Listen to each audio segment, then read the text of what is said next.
Assalamualaikum warahmatullahi wabarakatuh. Perkenalkan, nama saya Siti Janatul Firdaus dari NIM T 2019-367.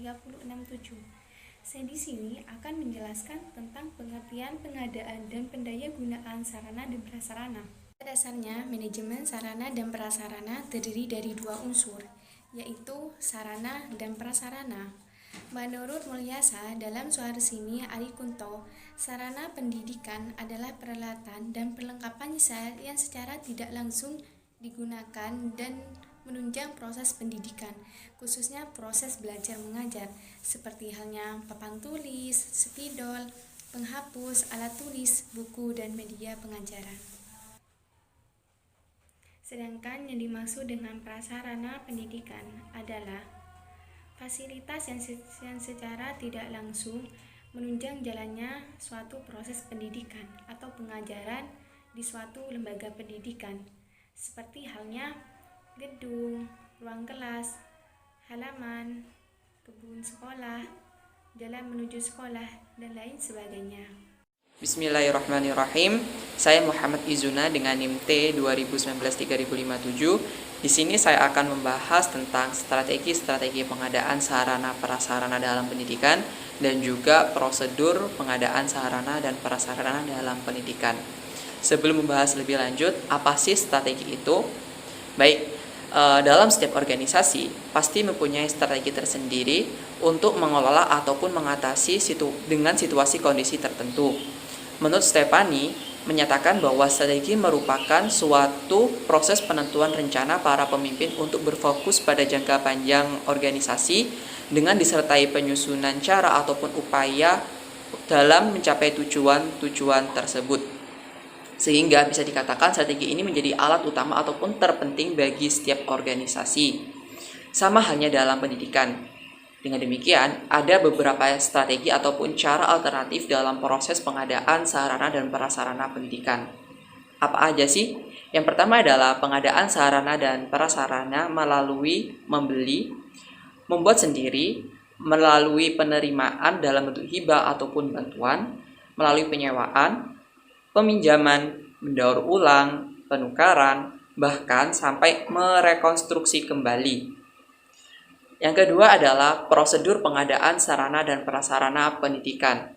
Prosedur dalam hal ini untuk membantu proses kegiatan pengadaan barang maupun jasa terutama dalam sarana dan prasarana pendidikan agar memudahkan dalam segala aktivitas yang hendak dilakukan dan dapat mencapai tujuan dari kegiatan tersebut. Sementara itu, prosedur terhadap pengadaan barang dan jasa sudah diatur dalam undang-undang yang tercantum pada Kepres nomor 80 tahun 2003 sebagaimana telah disempurnakan pada peraturan pemerintah nomor 24 tahun 2007. Mengenai hal tersebut yakni pengadaan terhadap sarana dan prasarana telah dijelaskan oleh Martin dan Fuad bahwa terdapat beberapa proses yang akan dilalui. Yang pertama adalah menganalisa suatu kebutuhan sarana dan prasarana. Yang kedua adalah mengklasifikasikan sarana dan prasarana. Ketiga, membuat proposal pengadaan sarana dan prasarana. Yang keempat, apabila hal tersebut telah disetujui, maka dapat ditinjau dan dinilai kembali mengenai kelayakan. Yang kelima adalah setelah dikunjungi dan disetujui oleh pihak yang berkaitan, maka sarana dan prasarana akan dikirim ke lembaga pendidikan yang mengajukan permohonan terhadap pengadaan sarana dan prasarana.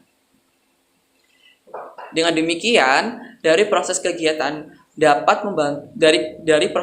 tersebut dapat membantu lembaga pendidikan untuk memenuhi kebutuhan sarana dan prasarana baik dalam bentuk bantuan ataupun penerimaan hibah seperti buku, peralatan, perabotan, bangunan maupun tanah dari pihak manapun juga, sehingga kegiatan tersebut dapat berjalan dengan semestinya dan bisa mencapai tujuan pendidikan yang hendak dicapai. Mungkin itu saja yang dapat saya sampaikan, kurang lebihnya mohon maaf.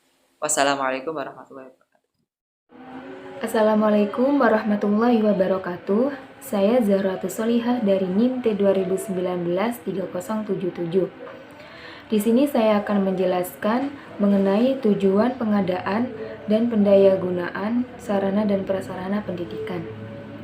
Pengadaan sarana dan prasarana merupakan fungsi operasional pertama dalam manajemen sarana dan prasarana pendidikan persekolahan.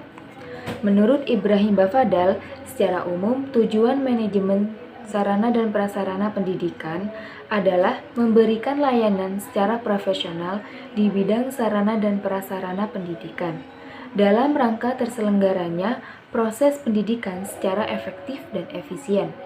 Tujuannya yang pertama sebagai berikut. Untuk mengupayakan pengadaan sarana dan prasarana pendidikan melalui sistem perencanaan pengadaan yang hati-hati dan seksama. Yang kedua, untuk mengupayakan pemakaian sarana dan prasarana sekolah secara tepat dan efisien. Yang ketiga, atau yang terakhir, untuk mengupayakan pemeliharaan sarana dan prasarana sekolah sehingga keberadaannya selalu dalam kondisi siap pakai dalam setiap diperlukan oleh semua personil sekolah. Tujuan pendayagunaan sarana dan prasarana dibagi menjadi dua bagian, yaitu tujuan umum dan tujuan khusus. Tujuan umum dari pendayagunaan sarana dan prasarana adalah untuk meningkatkan efektivitas dan efisiensi dalam kegiatan proses pembelajaran. Sedangkan tujuan khusus dari pendayagunaan sarana dan prasarana diantaranya 1. Untuk menunjang kegiatan kelas. 2. Untuk mendorong dalam penggunaan dan penerapan cara-cara baru yang sesuai untuk mencapai tujuan program akademis. Yang ketiga, untuk membantu memberikan perencanaan, produksi, operasional, dan tindakan lanjutan untuk pengembangan sistem instruksional. Dengan demikian, tujuan pendayagunaan sarana dan prasarana adalah untuk memperluas bahan pelajaran, melengkapi berbagai kekurangan bahan, dan sebagai kerangka mengajar yang sistematis. Terima kasih. Wassalamualaikum warahmatullahi wabarakatuh. Baik, saya di sini akan menjelaskan tentang prinsip-prinsip pengadaan dan pendayagunaan sarana dan prasarana pendidikan. Dalam mengelola sarana dan prasarana pendidikan, terdapat sejumlah prinsip yang perlu diperhatikan agar tujuan tercapai dengan maksimal.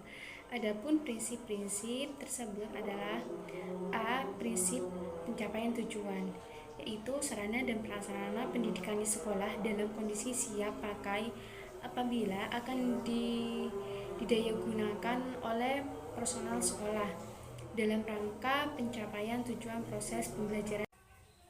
C. Prinsip administratif. Manajemen sarana dan prasarana pendidikan di sekolah harus selalu memperhatikan undang-undang, peraturan, instruksi, dan petunjuk teknis yang diberlakukan oleh pihak yang berwenang.